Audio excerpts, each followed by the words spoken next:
So this is one of the grippers, and that's 25 pounds hanging from one finger. There's no damage or anything like that. I abuse these things all the time. They're wonderful to abuse, and like Steve said earlier, that this is only nylon, and this is just extremely strong stuff. It's been very impressive. And anywhere where it breaks, we come back in and we make that better. So these are just, when we build them out in batches. And most recently, we're taking to injection molding. And so this is actually kind of fun. This is recent.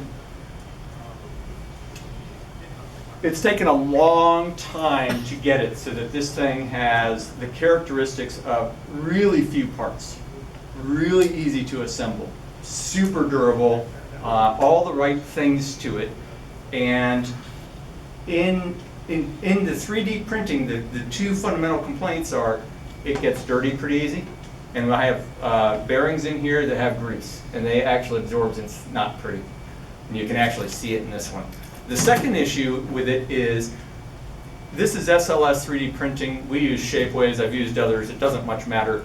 The tolerance is, you have variance, right? And the variance is not repeatable variance. And so I've actually have to build production methods to deal with that tolerance, right? And so, for example, on the latest generation ones, which are all pins, this is using that technology, but it's not a production gripper. All the joints use IGUS bushings. Those all have to be pre-drilled so that the IGUS bushing goes in, meets specs, and then it's a stainless steel pin in there. So those are designed to just keep going and going and going. That's been a great change. It used to be bearings. Then the other thing is we have a 4-stack height, and the pins are 25 millimeter deep, exactly. And so that 4-stack height, if there's variance in the stack height, right, in 3D printers, not easy to do. So that's another challenge on this. So I've wanted to get to injection molding for a long time, but had to have the product completely dialed in. And so I'm in the process right now, made the design so it is injection moldable, engaged with one of the leading mold makers in the Bay Area, and he wanted to try something new. So we went through the cycle, and what's interesting for you is that part right here is very tiny. You can see the pen right there next to it, right? This is the little end finger on one of these things. On the top left, instead of machining this out of tool steel, which is what the intent is on this, that is actually 3D printed from Metal X. And I didn't know much about this, and I'll tell you because it's interesting. Injection molding of metal and this are the same fundamental thing, which is they have a little bit of plastic binder, and they have the metal in there, and this is tool steel, and it 3D prints it. Same as if you injection molded it, you come out with a part, then you put it in a kiln, and it melts out the plastic, and you get it to a sintering temperature, and it binds. And the top left is it after printing, and the bottom right is the both sets of them after the kiln. Now, unfortunately, they worked, so that's not going to work. So we're just experimenting with that, but that's where we are in the design cycle. And so those will get machined out, and we'll move over to injection molding, which will make it easy to assemble, and then we'll be pushing this out more. Now I'm going to just take you to the last one here. I know I'm flying through this. It's hard for me to do a long presentation. So this gripper right here, we use the old plates. Right, so these plates are here. They're kind of like a Jeep frame. I can go back to these things and build almost anything. And it's really a nice infrastructure. This is an optimized thing, but we can play around with this. And I've got lots of nice things on here. And, here's one with a thumb that I had a summer student build for me. But this one right here is addressing a market need that we have, which is when you're picking, it's nice to be able to go in and have a parallel pick. It's people like that. What I've got does a pinch grasp, and it's not good for a variety of things. It's hard to pick up a box with one of these versus a parallel thing. So this is a gripper that this is one new part on this, but this is really a brand new thing. And I'll just show you this. I actually made this. This is to Gertz. This is how I communicate to Gertz. In fact, I'm going to turn this down so you don't hear me. So this actually just has two servos, but one of them holds the first joint back. And with that combination, we can put the first joint in any position we want, and the fingers wrap around it in any position we want. So then what we're doing here is we're actually defining it so opening and closing deals with a parallel gripper, and you or close or whatever you want, and then just go grasp from it. So we're making it as easy as possible to use, and you can see in here, well, I'm just stepping through it, right? I'm doing my stuff, which is based on a little simple programming to get the gripper acting the way I want and playing with some things on it, and then turn it back over to Gertz to write a layer in there to control it. And so, you had a question? Am I allowed to ask questions right now? You are. Is it using forward or inverse kinematics to get? So there's no. So the beauty of this is kinematics is when you're moving through a complex space. This is simple. This is, and the whole goal of this is simple. And what you'll see in grippers, as grippers get more complicated, controlling them gets astronomically complex, which is why machine learning all of a sudden is making it so you can do a Rubik's Cube. Before that, there's just no way to program that. And this one right here, which has a thumb and movable control over all these joints, controlling that is, you almost have to hand it over to somebody and say, yeah, here, you're an expert, here's how you do this, right? And you tell me how to do this. You make it work. And so, yeah, this is designed to be very easy to use. And so one of the other things about this is you see here it has the fingers open. So we're making it so you can have them any position you want and go in and grab something. And so in this example right here, we're grabbing a bowl and we're keeping what I call the L0s, right? These are L0 on this, L1, L2. They're stiff, and then in this one they let go and they grab differently. So there's different grab capabilities of it. So we're just playing around with this as a platform for grippers that can be used more in warehouse picking.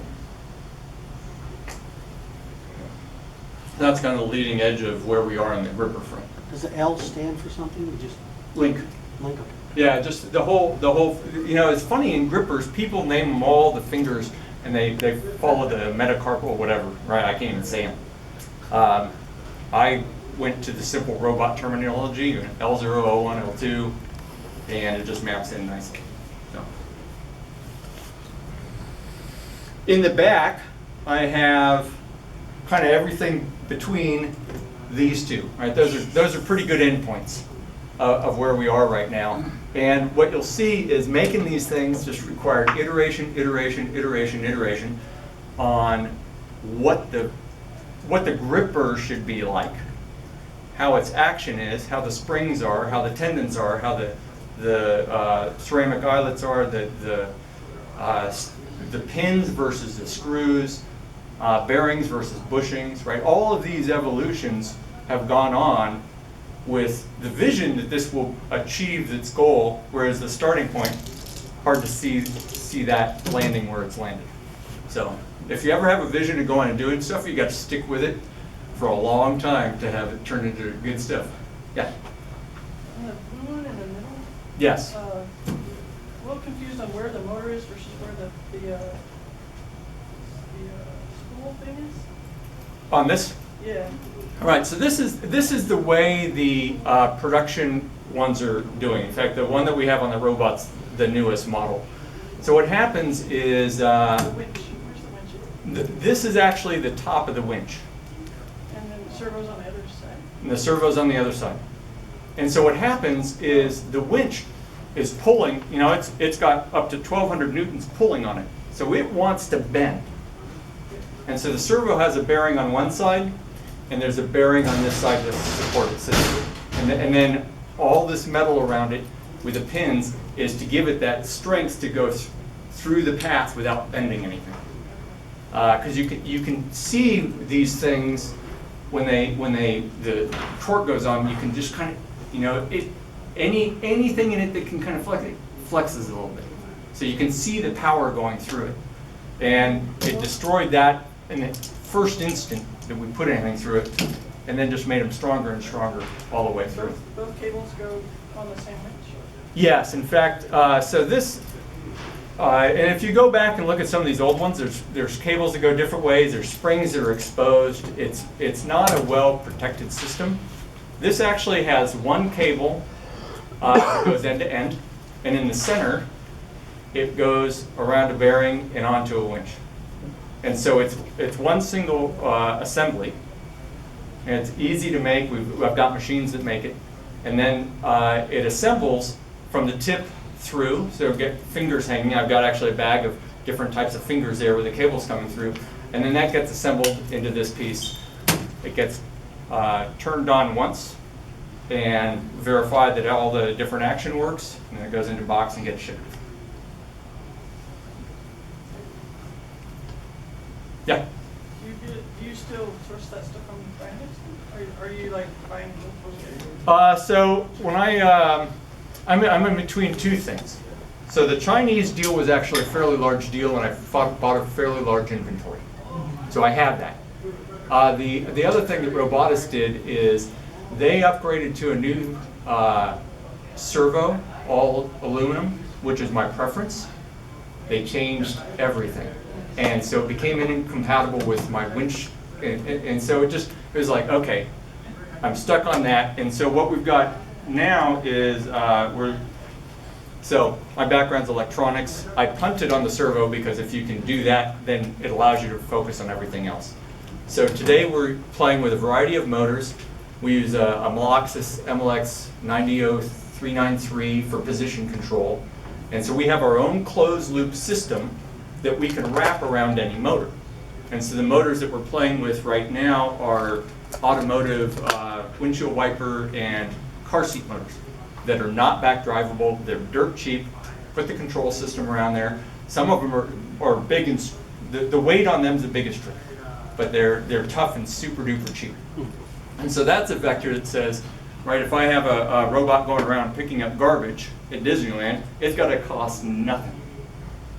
And so I believe I can get the cost structure of this architecture of gripper down to about $50. And that changes. And then the other side is, right, look at that robot. That robot's a picking robot, and it costs nothing.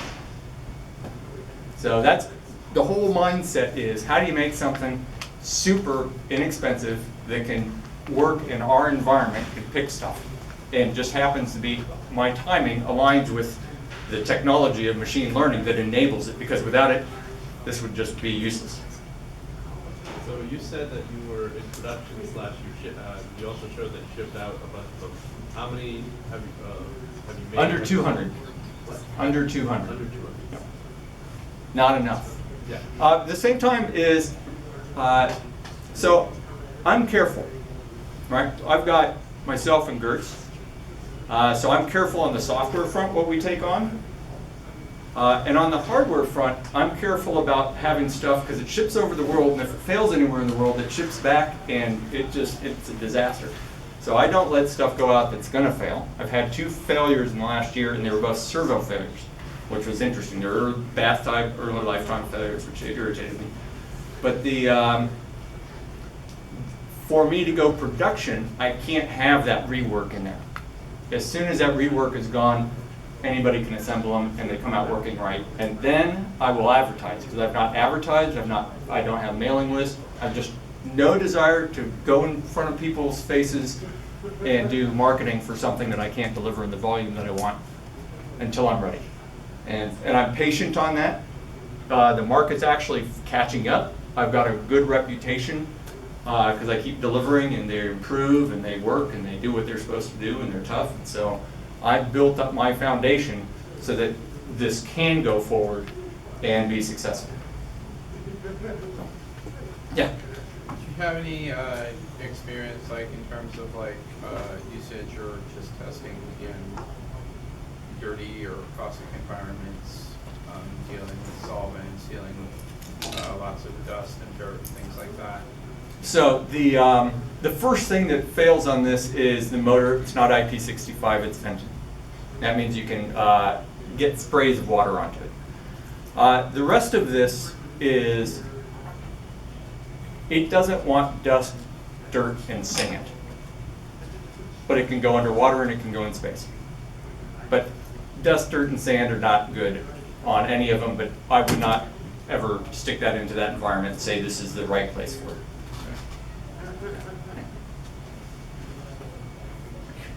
Oh, the very first demo, was that using any sensors where you were picking up? You had it like on a stick? No, the one where I'm holding it and I'm pushing, poking and peeking to make it close and Yes. stuff?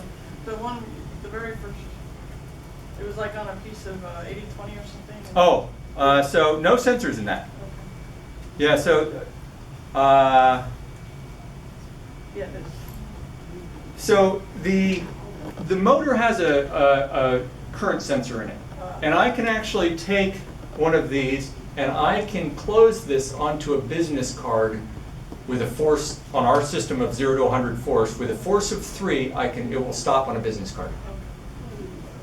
And so on the website, we've got it picking a raspberry, because somebody wanted to do that. Credit card, business card. Yeah, so the demo that I do at the trade show is I have a big bottle of water, pick that up, I pick up a pen, I pick up the bottle of water in a couple different ways, then I pick up a business card and then let them play with it. And so they can see what it can do.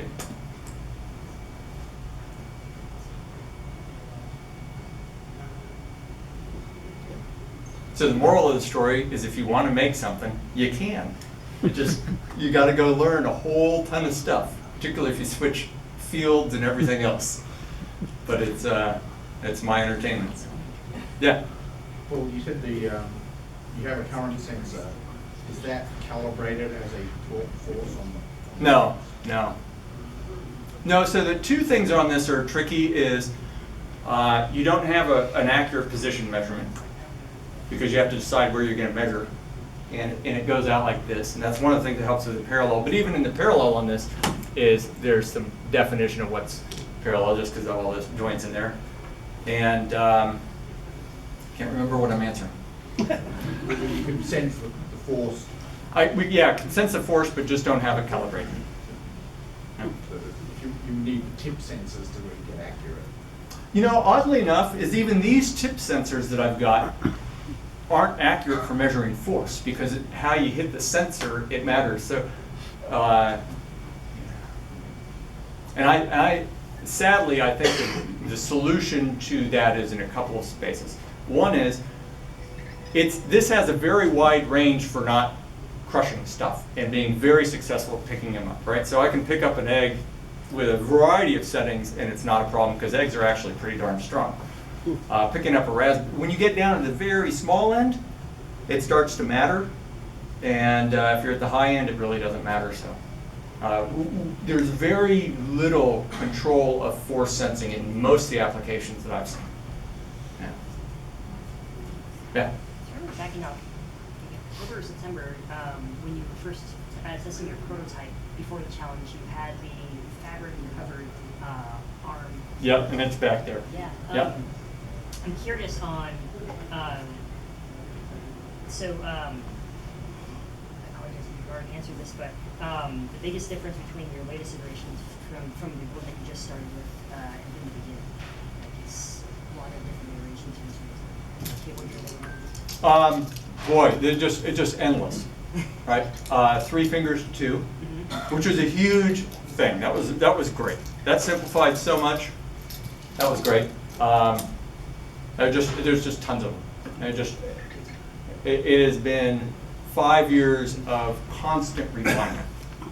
Would you ever go back to a fabric covered arm for the thing I appreciate so much is that You mean the fabric between the 2 sets of grippers? Right. That's one of our patents, by the way. It's stunning that you could patent that, but nobody patent that up to the second joint. So if you put that between 2 things, in the United States, I didn't take that anywhere else, unfortunately, because that's good for picking up fruit. Yeah. It's soft. Yeah.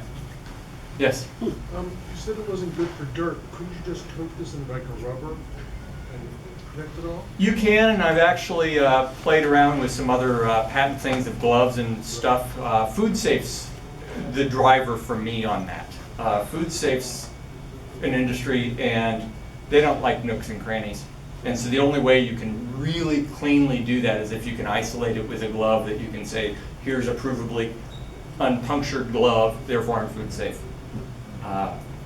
It was a patent path I was doing on a whole automation thing around that. So there, yeah, I'm sure you can. But yeah, there, you know, the people who want really tough stuff in the industrial space like metal. And the biggest challenge right now for me is if you, as you move into a space where there are, you know, long product lives, it's metal, and people know metal and they're comfortable with metal, and that's so it just the way it is. But yeah, if you go into a nasty environment, people start to like metal and all the known stuff, and it's marginal at that point.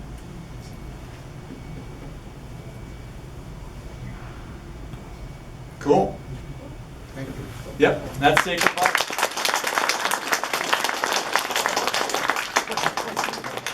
How much is the Easy Gripper? So we sell these with the cables from the website for $2,500. We sell it to distributors, which they sell it for the same thing. We ship it overseas. And an interesting thing on pricing, if you ever have a product and you price it and you set it at a point that's above or below $2,500, $2,500 is the amount that you have to record it with the government when you ship it. So if it's below that, when I ship to a distributor, I don't have to do that. But when I ship retail, I have to do that. So shipping is the hardest thing in having a product. Shipping it internationally, tracking it everywhere, knowing what the heck you're doing with the government side of it. Absolutely, that was an education and not easy. But about 70% of my business is overseas, so it's worth it. So. I think you have some samples in the back that you can show. All kinds of stuff in the back. Ask more questions Yeah. in the back. I'll just put one thing out for you. I always like to test stuff, right? Any questions?